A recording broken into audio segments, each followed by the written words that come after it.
Construisez et écrivez votre discours. Vous avez terminé vos recherches, extrait plusieurs idées fortes pour bâtir une présentation satisfaisante de votre question.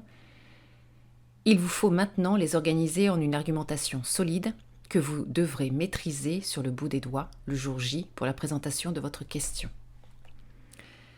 Votre présentation doit durer 5 minutes. C'est court et dans ce temps imparti, vous devez, selon les attentes du programme, expliquer pourquoi vous avez choisi cette question et c'est ce que vous ferez dans votre introduction. Développer votre question, ce sera le corps de votre présentation, l'argumentation. Et répondre à votre question, vous résumerez ce que vous avez démontré dans une courte conclusion qui permettra de faire le lien avec les temps suivants d'entretien avec le jury. Voici quelques conseils pour bien réussir votre introduction, votre conclusion et pour réfléchir à la construction de votre raisonnement. Concernant l'introduction, c'est le passage obligé, quel que soit le plan que vous choisirez. C'est votre entrée dans la présentation. Vous devez particulièrement la soigner. Elle représente 15% du discours, soit 45 secondes dans le cas de votre grand oral, et est composée idéalement de 3 temps. Un exorde, une énonciation et éventuellement un sommaire.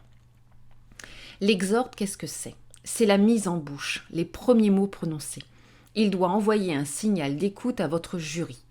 On distingue plusieurs types d'exordes. Simple, si vous n'avez pas d'idée, ou si vous préférez jouer la carte de la sobriété, vous pouvez le jour du grand oral vous présenter, expliquer très simplement pourquoi vous avez choisi cette question. Vous passerez ainsi très rapidement au deuxième temps de l'introduction, l'énonciation. Par exemple, « Bonjour, je m'appelle Camille et pour ce grand oral, j'ai choisi de vous parler de… » Alors après avoir montré l'exorde simple, je vais vous présenter l'exorde coup de poing. Dans le fond et dans la forme, cet exorde surprend. Par exemple, nous sommes dans l'urgence. L'urgence de notre époque, l'urgence des générations futures.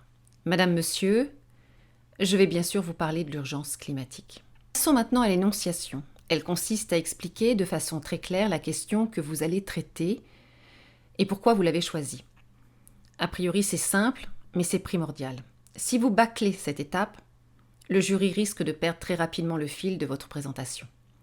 Alors, prenons un exemple.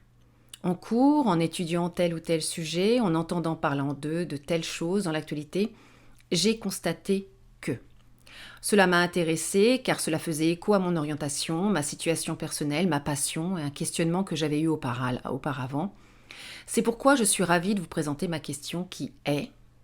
Vous présentez ensuite votre question et ensuite on en vient au sommaire. C'est le menu de votre présentation. Vous allez exposer de manière appétissante et très brève les idées que vous allez développer dans votre raisonnement pour donner envie à vos interlocuteurs et interlocutrices de vous écouter. Si vous manquez de temps, sautez cette étape pour entrer directement dans le cœur de votre discours. Annoncez alors vos idées au fur et à mesure de votre présentation. Par exemple, pour la question « Je montrerai d'abord pourquoi il est en effet difficile de mesurer les discriminations avant d'expliquer que l'on peut les mesurer à condition d'être financé par les pouvoirs publics. » Voilà, c'est un petit exemple. On en vient enfin à la conclusion. Et la conclusion représente environ 15% du discours, soit 45 secondes dans le cas de notre grand oral. Pour amorcer votre conclusion, faites d'abord une synthèse de votre propos. Rappelez en une phrase l'articulation entre vos idées principales et concluez en réaffirmant votre opinion, en lançant des pistes de réflexion, en nuançant votre argumentation. Soignez bien la dernière phrase, c'est votre dernier atout. Profitez de ce moment. Ces derniers mots doivent résonner aux oreilles de votre jury. En fonction de votre question, vous pouvez marquer l'auditoire, c'est la phrase coup de poing. Elle peut être le miroir de votre exorde si vous avez utilisé ce registre. Comme pour l'exorde coup de poing, ce type de conclusion n'est pas conseillé dans les spécialités scientifiques car c'est un peu factuel, donc c'est conseillé dans les spécialités de STMG comme vous l'êtes actuellement. Par exemple, nous sommes dans l'urgence de notre époque, l'urgence des générations futures.